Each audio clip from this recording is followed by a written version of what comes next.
샬롬. 이렇게 일주일 만에 영상으로 뵙게 돼서 정말 반갑습니다. 매일 아침마다 성도님들과 말씀을 나누는 이 시간을 통하여 우리 가운데 말씀으로 역사하시는 하나님의 은혜가 얼마나 깊고 넓은지를 깨닫는 시간이 되기를 소망합니다. 오늘 함께 보실 말씀은 로마서 4장 말씀 되겠습니다. 제4장.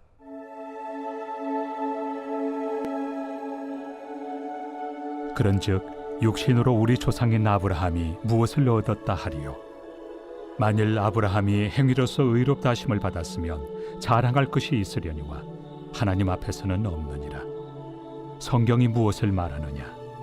아브라함이 하나님을 믿음에 그것이 그에게 의로 여겨진 바 되었느니라. 일하는 자에게는 그 삭시 은혜로 여겨지지 아니하고 보수로 여겨지거니와 이를 아니할지라도 경건하지 아니한 자를 의롭다 하시는 이를 믿는 자에게는 그의 믿음을 의로 여기시나니 일한 것이 없이 하나님께 의로 여기심을 받는 사람의 복에 대하여 다윗이 말한 바 불법이 사함을 받고 죄가 가려짐을 받는 사람들은 복이 있고 주께서 그 죄를 인정하지 아니하실 사람은 복이 있도다.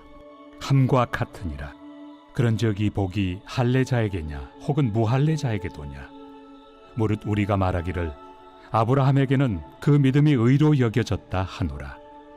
그런즉 그것이 어떻게 여겨졌느냐? 할례시냐 무할례시냐?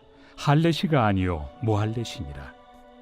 그가 할례표를 받은 것은 무할례시의 믿음으로 된 의를 인친 것이니 이는 무할례자로서 믿는 모든 자의 조상이 되어 그들도 의로 여기심을 얻게 하려 하심이라. 또한 할례자의 조상이 되었나니 곧 할례 받을 자에게뿐 아니라 우리 조상 아브라함이 무할례시에 가졌던 믿음의 자취를 따르는 자들에게도 그러하니라. 아브라함이나 그 후손에게 세상의 상속자가 되리라고 하신 언약은 율법으로 말미암은 것이 아니요 오직 믿음의 의로 말미암은 것이니라. 만일 율법에 속한 자들이 상속자이면 믿음은 헛것이 되고 약속은 파기되었느니라. 율법은 진노를 이루게 하나니 율법이 없는 곳에는 범법도 없느니라. 그러므로 상속자가 되는 그것이 은혜에 속하기 위하여 믿음으로 되나니 이는 그 약속을 그 모든 후손에게 굳게 하려 하심이라. 율법에 속한 자에게뿐만 아니라 아브라함의 믿음에 속한 자에게도 그러하니 아브라함은 우리 모든 사람의 조상이라. 기록된 바 내가 너를 많은 민족의 조상으로 세웠다 하심과 같으니 그가 믿은 바 하나님은 죽은 자를 살리시며 없는 것을 있는 것으로 부르시는 이시니라. 아브라함이 바랄 수 없는 중에 바라고 믿었으니 이는 내 후손이 이 같으리라 하신 말씀대로 많은 민족의 조상이 되게 하려 하심이라. 그가 100세나 되어 자기 몸이 죽은 것 같고 사라의 태가 죽은 것 같음을 알고도 믿음이 약하여지지 아니하고 믿음이 없어 하나님의 약속을 의심하지 않고 믿음으로 견고하여져서 하나님께 영광을 돌리며 약속하신 그것을 또한 능히 이루실 줄을 확신하였으니 그러므로 그것이 그에게 의로 여겨졌느니라.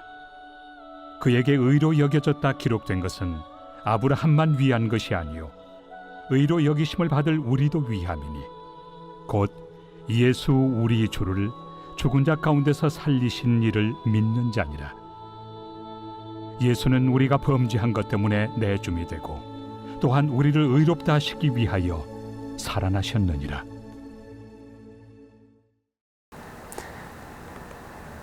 바울은 로마서 1장 18절부터 32절까지 모든 인류의 보편적인 죄악의 목록들을 열거하고 있어요. 그리고 2장에서는 좀 더 구체적으로 유대인들의 죄에 대해서 언급하고 있죠. 그들은 확실히 이방인들보다 나은 위치에 있는 사람들이었어요. 이것은 그들이 잘해서가 아니라 하나님께서 은혜로 이스라엘 백성들을 당신의 백성으로 택해 주시고 율법을 주셨기 때문이었죠. 그런데 문제는 유대인들은 자신들이 스스로 이것을 그들의 의로 여겼다는 데 있어요. 즉 하나님께서 우리 유대인들을 택하신 것은 자신들 속에 이방인들보다 더 나은 무엇이 있었기 때문이라고 본 것이죠.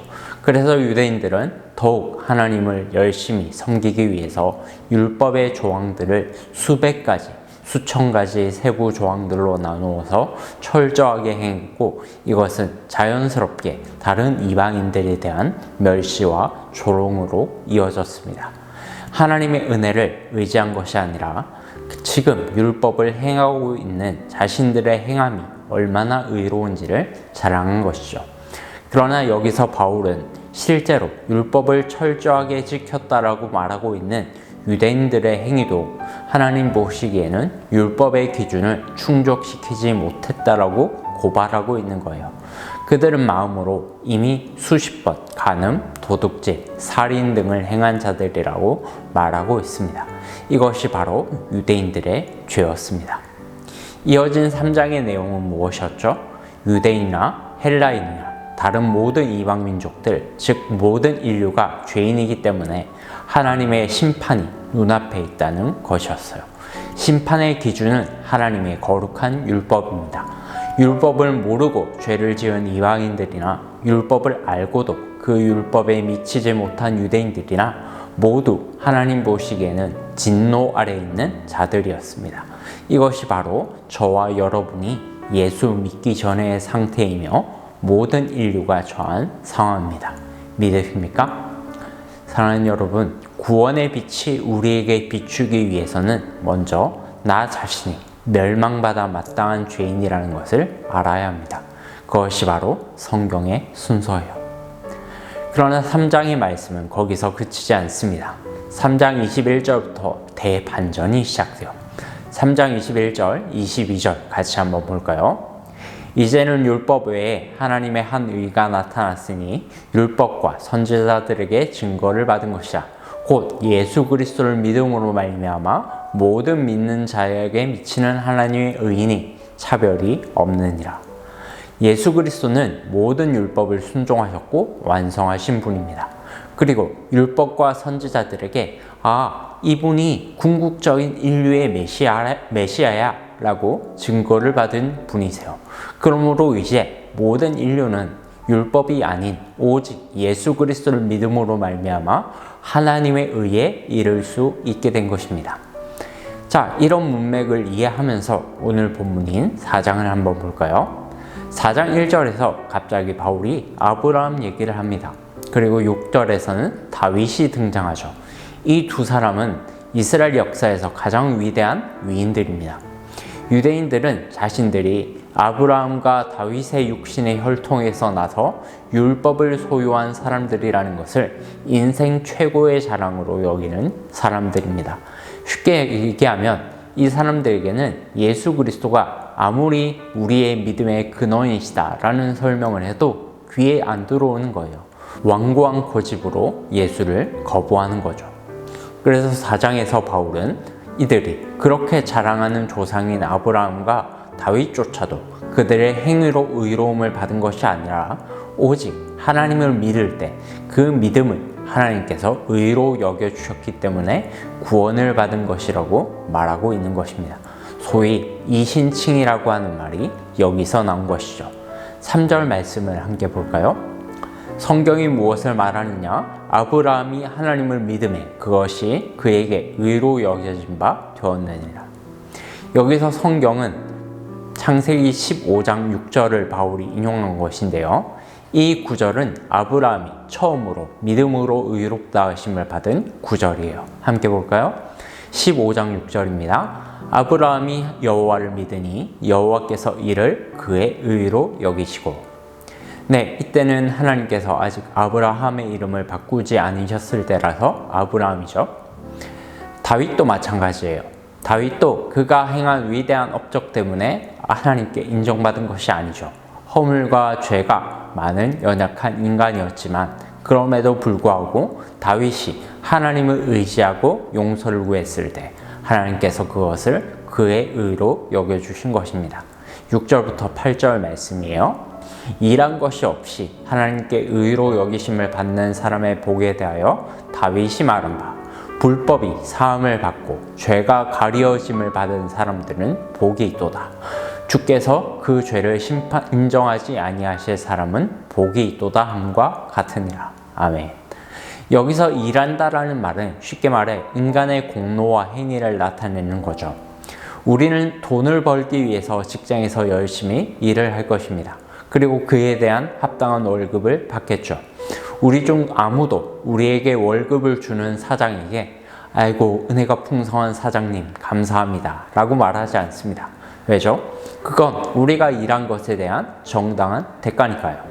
은혜라는 개념 자체가 그럴 자격이 없음에도 불구하고 받는 복이에요.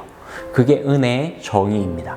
즉 인간 세상은요 은혜가 통하지 않는 세상이죠. 일하지 않는 자에게 거저 월급을 줄 정도로 세상은 그렇게 만만하지 않습니다. 죄를 지은 사람에게는 법대로 심판하는 것이 세상이죠. 오직 은혜라는 개념은 하나님께로부터 오는 선물입니다. 그러면 어떻게 할 때 우리는 이 선물을 받을 수 있나요? 네, 그렇습니다. 오직 예수 그리스도를 믿을 때 유대인이든 이방인이든 차별 없이 이 은혜를 받아 누릴 수 있습니다. 4장 9절부터 12절까지는 아브라함이 할례를 받음으로 의롭다함을 받은 게 아니라고 말하고 있는 내용입니다. 그동안의 전체적인 문맥을 통해서 바울이 왜 이 말을 하고 있는지 눈치채셨나요? 네, 유대인들은 율법을 지키는 것과 더불어서 반드시 할례를 받아야만이 구원을 받을 수 있다고 가르쳤기 때문이죠. 바울은 아브라함의 예를 들면서 너희들이 그렇게 자랑하고 존경하고 있는 아브라함도 할례를 받기 때문에 의로움을 받은 게 아니라는 겁니다. 이미 할례를 받기 전에 하나님은 아브라함이 하나님을 온전히 믿을 때 의롭다고 여겨주셨고 할례는 그 믿음이 참이라는 것을 증명하는 표에 불과한 것입니다. 실제로 아브라함이 믿음으로 의롭다함을 받은 것은 창세기 15장이고 아브라함이 할례를 받은 것은 창세기 17장이에요. 그리고 이 두 장의 시간 차이는 무려 14년입니다. 4장 11절 말씀을 함께 볼까요? 그가 할례의 표를 받은 것은 무할례 시에 믿음으로 된 의를 인친 것이니 이는 무할례자로서 믿는 모든 자의 조상이 되어 그들로 의로 여기심을 받게 하려 하심이니라. 아멘.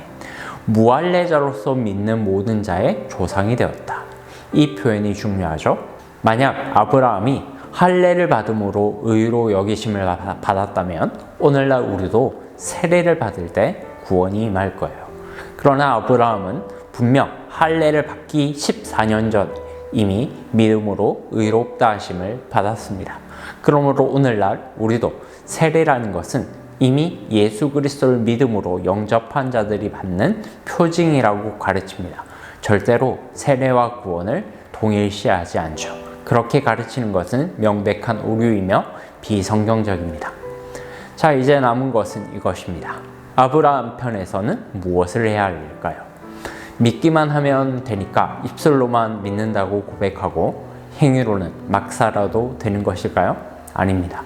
하나님이 우리 인생의 주인이심을 신뢰하고 그분께 영광 돌리는 삶을 살아야 하는 것입니다. 20절 말씀 함께 보죠. 믿음이 없어 하나님의 약속을 의심하지 않고 믿음으로 견고하여져서 하나님께 영광을 돌리며. 사랑하는 여러분, 아브라함은 믿은 후에도 이삭이라는 약속의 자녀가 생기기까지 15년이라는 세월이 걸렸어요. 그 기간을 인내하며 끝까지 하나님의 약속을 신뢰하는 것까지가 믿음의 완성인 거죠. 마지막으로 23절, 24절 읽고 마치겠습니다. 그에게 의로 여겨졌다 기록된 것은 아브라함만 위한 것이 아니요 의로 여기심을 받을 우리도 위함이니 곧 예수 우리 주를 죽은 자 가운데서 살리신 이를 믿는 자니라. 아멘. 사랑하는 여러분, 이것이 사장의 핵심입니다.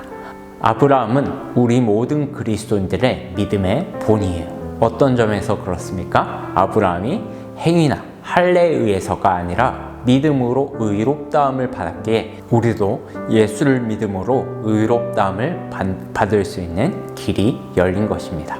또한 아브라함이 끝까지 하나님의 약속을 붙잡고 믿음으로 살았기에 우리 역시 환난 중에도 무너지지 않고 믿음으로 인내할 수 있는 길이 열린 것입니다. 그리고 우리가 이렇게 믿음으로 살 수 있다라고 확신할 수 있는 것은 우리의 힘과 능력이 아니요 오직 예수 그리스도의 능력, 즉 성령 하나님께서 우리와 함께 하시기 때문입니다. 이번 한 주도 믿음이 없고 연약한 나 자신을 보지 말고 예수를 바라보시기 바랍니다. 그러면 성령께서 우리가 다시 일어설 수 있도록 믿음을 허락해 주실 줄로 믿습니다. 이 은혜와 축복이 우리 모든 성도들에게 임하기를 우리 주님의 이름으로 축복합니다.